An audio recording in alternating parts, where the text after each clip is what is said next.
Today's kombucha flavor is lavender mojito. You know, it tastes good at first, but then it kind of gets a watered down Sprite aftertaste, which is what I'm apparently into because I keep drinking it. Oh, and anyways, guys, look what I found. That's right. This is a truncated ponytail, and it does belong to me. This right here is a ponytail that I've been missing for 10 years. Okay, so when I was 14, I had my first love. I wished. No, my mama was like, hey, Casey, you got some long hair? And I'm like, yeah, I do. And my mama was like, well, why don't you cut it and donate your hair to Locks of Love? So we did, but my mama never bought a padded envelope. So this has just been sitting in the closet for 10 years. And with our recent move, I found this. I don't know what to do with it. Do you guys want this? 1,000 subscribers giveaway. My ponytail. I could make it into a goatee. Oh, this is the thumbnail, baby. But really, DM me if you want my ponytail. Serious inquiries only. So why have I gathered you guys here today? Oh, I forgot my intro. What is up, you guys? It's me, your girl, Casey. How you doing? So, this is a special tag video. This is combining two of my favorite things, writing and sarcasm. This is the sarcastic writing tag, where I have to answer the prompts, but I can only give very sarcastic answers or just straight up ridiculous answers. So this really should be a very quick video because sarcasm only works if you say it really fast. Like, let it just fly way past people. Let them only get how sarcastic you are until 5 hours later where they're like, oh dang, they got me. Yo, this kombucha has 13,000% vitamin. I swear I'm not drunk. Don't let the beer bottle look deceive you. 12,000% vitamin B12. Don't y'all be hating when I'm just oozing B12. Okay, so anyways, this is the sarcastic writing tag. Nothing I say for the next 3 minutes is to be taken seriously. I am going to vent all my frustrations as an author into this one video, all my insecurities, and we're just gonna make fun of them. Question 1, where does my writing inspiration come from? It comes from BookTube and all the bad books I read. I mean, I gotta fix this mess. Zinger. What would you be doing if you weren't writing? Playing with my weird ponytail thing. What else would I be doing? Question 3, what's your greatest fear as a writer? My greatest fear is writing or texting in the family group chat, making a grammar error, and everyone making fun of me. Word gets out, oh, Casey used the wrong your. She's an author. Oh, let's make fun of her. It gets viral, these text messages. I try to publish my works. I send out query letters to agents, but then they see my name. You're the girl who got the grammar mixed up. You idiot. So I get famous for all the wrong reasons. I am the meme of the grammar girl. Mocked and shunned. My tombstone would read, you're dead. Number 4, what is your number 1 piece of writing? Did I go like this? I don't know.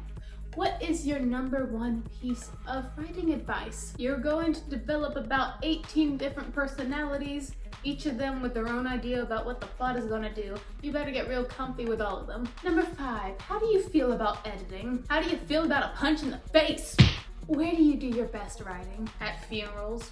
Not funerals of people I know. I just lug in my giant laptop and my big old extension cord and I sit right in front of the casket and I type while people sob and weep all around me. I soak in their excess of emotions so I may channel that into the emotions of my characters. Highly recommend. Where do you see your writing career in 10 years? With me in a back alley, living in a cardboard box, nothing going for me except this kombucha bottle and this ponytail. I have good teeth though. Okay, so that's all the sarcastic parts. Okay, wasn't that hilarious? But I decided to just go ahead and answer these questions again, but for realsies, let's put on our serious faces, y'all. Okay, where does your writing inspiration come from? From BookTube, from all the bad books I read from. Moderately kidding. Honestly, musicals. Like, just think about all the work and stuff that goes into, like, making that. It's storytelling, it's acting, and music. What is this concoction? That is so much work to go into, so many moving pieces, and I'm just impressed.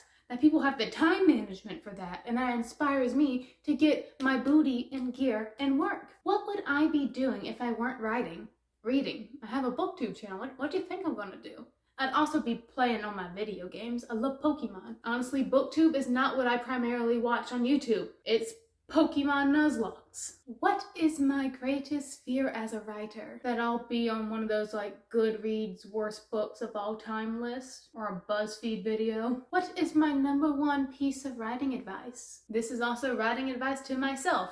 Future Casey, I know you're watching this right now, editing this. My advice to you is this. The first draft is always crap. You are not crap for writing crap. You're going to sculpt the crap into shinier crap. In order to clean up the vomit to make the floor nice and pretty, you have to vomit on the floor first. How do I feel about editing? Honestly, I really like it. I have 2 projects right now. Muddy Bones, which is a dark adult fantasy, not for the faint of heart. And then I have a YA series about a demon and a boy who are forced to get along with each other.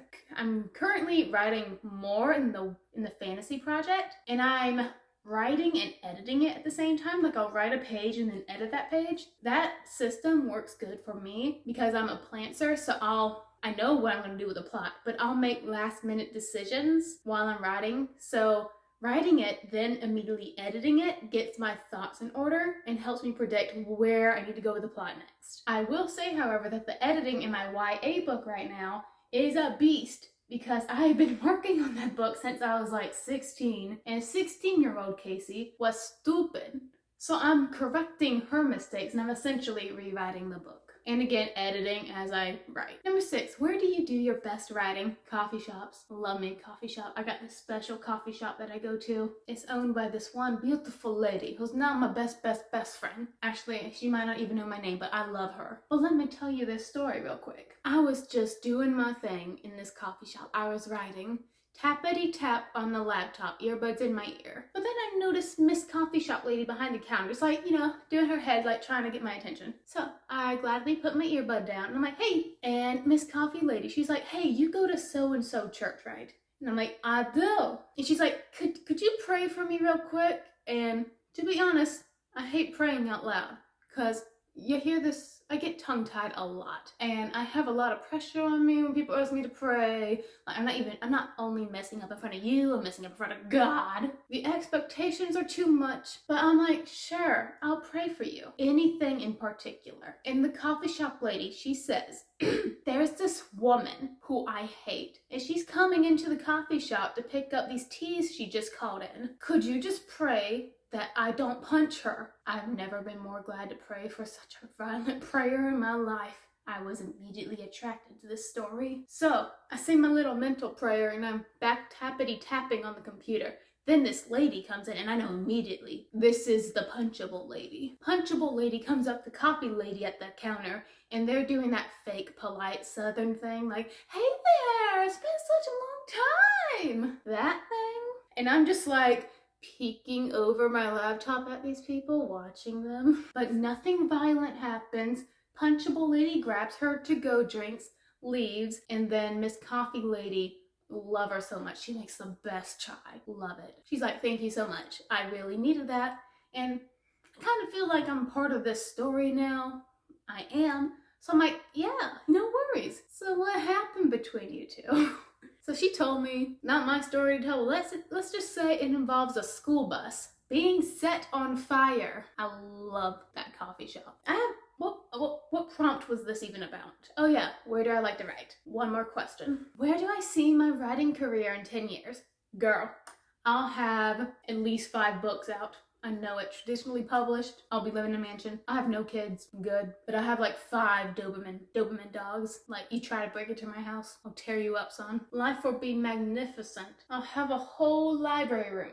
This isn't about writing. This is like my future goals. Back to my writing career goals. I'll have 5 books out, yes. My brain tells me that the fantasy series will be published first, which is good. That book's a standalone, so that has more of a chance of being picked up. Anyways, guys, that's the sarcasm tea. Thank you guys so much for watching, and until next time, stay reading, my bros.